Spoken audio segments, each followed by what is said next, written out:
শুরুতেই Bangladesh West Indies সিরিজের খবর। টি-20 সিরিজ খেলতে চট্টগ্রামে এখন দুদল। দুপুরে ঢাকা ছেড়েছে বাংলাদেশ ও ওয়েস্ট ইন্ডিজ। দুভাগে বন্দরনগরীতে পৌঁছেছে বাংলাদেশ দলের ক্রিকেটাররা। শনিবার ঢাকা ছাড়বেন তাসকিন, মুস্তাফিজ, সাইফ ও জাকের আলী। মিরপুরে ওয়ানডে সিরিজে ক্যারিবীয়দের 2-1 ব্যবধানে হারিয়েছে টিম টাইগার্স। চট্টগ্রামে দুদিন অনুশীলনের সুযোগ পাচ্ছেন ক্রিকেটাররা।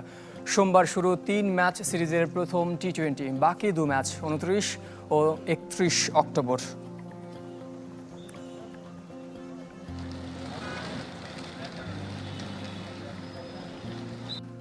সফলতার জন্য মিরপুরের স্লো টার্নিং উইকেটে খেলার অভ্যাস বৈশ্বিক টুর্নামেন্টে ব্যর্থতার কারণ হতে পারে বলে সতর্ক করেছেন সাবেক প্রধান নির্বাচক মিনহাজুল আবেদিন। ফেব্রুয়ারিতে 8 বিভাগ নিয়ে একটি লিস্ট এ টুর্নামেন্ট আয়োজনের পরিকল্পনা করছে বিসিবি।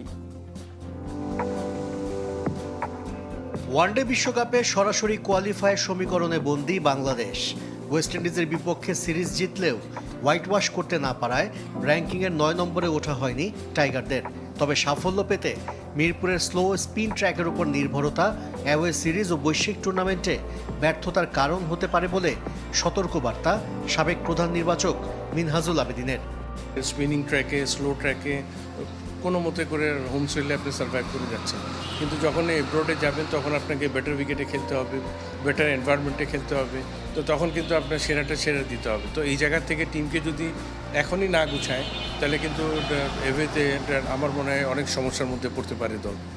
প্রিয় ফরম্যাটে অপ্রিয় পারফরমেন্স বাংলাদেশের।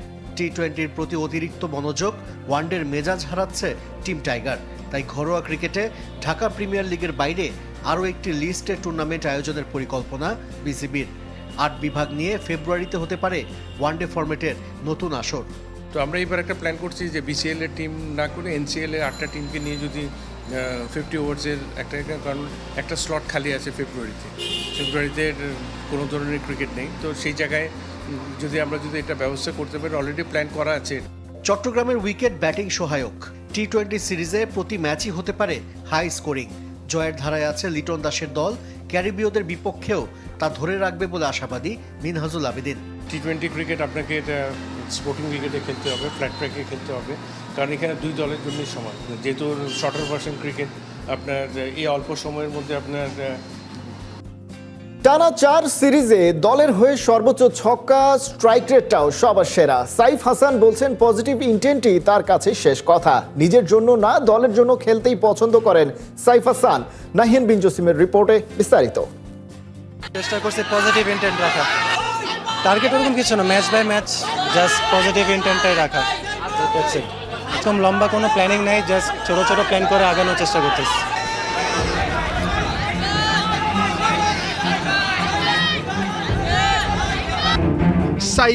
সাইফ একটা সেলফি, একটা ছবি। সাইফ হাসানের কাছে ভক্তদের এক বুক আকুতি। সাকিব তামিমরা নেই বাংলার ক্রিকেটে, সাইফ হাসানই কি তবে তারা হতে যাচ্ছেন আগামীর? অথচ একটা ঝলমলে স্বপ্ন রীতিমতো ঝাপসা হতে নিয়েছিল। 4 বছর ওই স্বপ্ন বুকে নিয়ে ঘুরে বেড়ানো সাইফ রঙিন পোশাকে আবারও ক্যারিয়ারে ফোকাস ফিরে পেল। সাইফ ফিরেছেন, দেখেছেন, অতঃপর সবার মন জিতে নিয়েছেন। সাইফ জাস্ট দারুণ একটা ইনিংস, মানে ওয়ানডেতে আসার পর কেমন লাগছে? টিমের জন্য কন্ট্রিবিউট করতে পারছি আলহামদুলিল্লাহ। চেষ্টা করছি পজিটিভ ইন্টেন্ট রাখা। আমিরাতে এশিয়া কাপে দলের হয়ে সর্বোচ্চ রান, সবচেয়ে বেশি ছক্কা, গড়টাও ছিল সবার চেয়ে সেরা। শারজায় আফগানিস্তানের বিপক্ষে টি-20 সিরিজেও সাইফের ব্যাটে সর্বোচ্চ ছক্কার মার, সবার চেয়ে বেশি ছিল তার স্ট্রাইক রেটটা। সর্বোচ্চ ব্যক্তিগত রানের মালিকও সাইফ হাসান। এরপর আবুধাবিতে ওয়ানডে ডেবিউ, টাইগারদের দুঃস্বপ্নের মতো একটা সিরিজ। কিন্তু নিজের অভিষেক সিরিজেই সাইফ ব্যাট হাতে দলের সেরা। দলে সাইফ হাসানের ইম্প্যাক্ট দৃশ্যমান, ইন্টেন্ট পরিষ্কার। ওয়েস্ট ইন্ডিজের বিপক্ষে প্রথম 2 ম্যাচে ছন্দে না থাকলেও সাইফ জ্বলে উঠলেন সিরিজ নির্ধারণী গুরুত্বপূর্ণ শেষ ম্যাচে।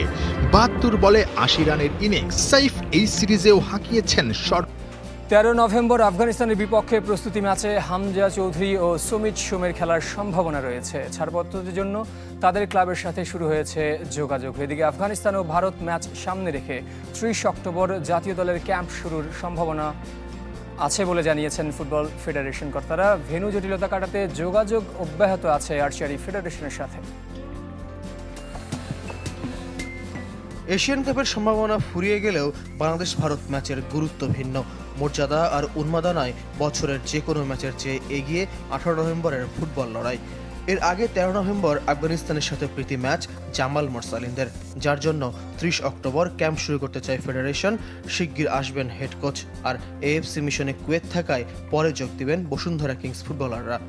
আমাদের সম্ভাব্য তারিখ হলো 30 তারিখ। 30 তারিখ থেকে আমরা ক্যাম্প শুরু করব। এটা একদিন পিছাতে পারে, আগামী 30 তারিখ বা 1 তারিখ এর মাঝামাঝি আমাদের প্ল্যানিং যে আমরা ক্যাম্পটা শুরু করব। কোচ কবে নাগাদ দেশে আসছেন?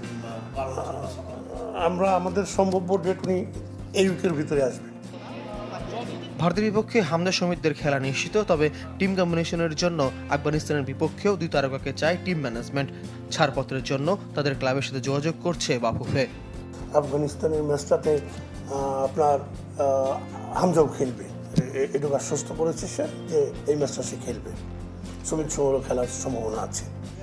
এদিকে 14 নভেম্বর পর্যন্ত এশিয়ান আর্চারির জন্য জাতীয় স্টেডিয়াম বরাদ্দ থাকায় 13 তারিখের ম্যাচের জন্য ভেন্যু নিয়ে দফায় দফায় মিটিং করতে হচ্ছে ফুটবল ফেডারেশনকে। আর্চারি ফেডারেশনের সাথে বসেছিলেন কর্তারা। প্রাথমিকভাবে দুপক্ষের সমন্বয়ের সিদ্ধান্ত হয়েছে। গতকালকেও তাদের সাথে আমাদের একটা কথা হয়েছে এবং মন্ত্রণালয়ের মাধ্যমে কথা হচ্ছে। তো আশা করি যে এই ম্যাচটা আমরা ঢাকা স্টেডিয়ামে খেলতে চাই, হয়তো পারস্পরিক সমঝোতার মাধ্যমে এটা হয়ে যাবে। বাংলাদেশ ও মিয়ানমারের বিপক্ষে ম্যাচ খেলতে 10 নভেম্বর ঢাকা আসবে 2023-এর 19 নভেম্বর বিশ্বকাপ ফাইনাল হারার প্রতিশোধ নিতে 2025-এর 19 অক্টোবর অস্ট্রেলিয়ার বিপক্ষে মাঠে নেমেছিল ভারত। কিন্তু 3 ম্যাচের প্রথম দুটোতেই হেরে সিরিজ খুইয়েছে শুভমন গিলের দল। টিম ইন্ডিয়ার সামনে প্রথমবার অস্ট্রেলিয়ার কাছে হোয়াইট ওয়াশ হওয়ার শঙ্কা। একই সাথে বিরাট কোহলির অফ ফর্ম আর ভবিষ্যৎ নিয়ে বাড়ছে দুশ্চিন্তা। ফয়সাল হাবিবের রিপোর্টে বিস্তারিত। আইসিসি ওয়ানডে র্যাঙ্কিংয়ের 1 নম্বর দল ভারত, অস্ট্রেলিয়া ওয়ানডের বিশ্ব চ্যাম্পিয়ন। এই দুই দলের সিরিজ হওয়ার কথা ছিল প্রতিযোগিতায় ঠাসা, অথচ হয়েছে উল্টোটা। 3 ম্যাচের সিরিজের প্রথম দুইটায় পাত্তাই পায়নি ভারত। হোয়াইট ওয়াশ এড়াতে শনিবার সিডনি ক্রিকেট গ্রাউন্ডে অস্ট্রেলিয়ার মুখোমুখি হবে শুভমন গিলের দল।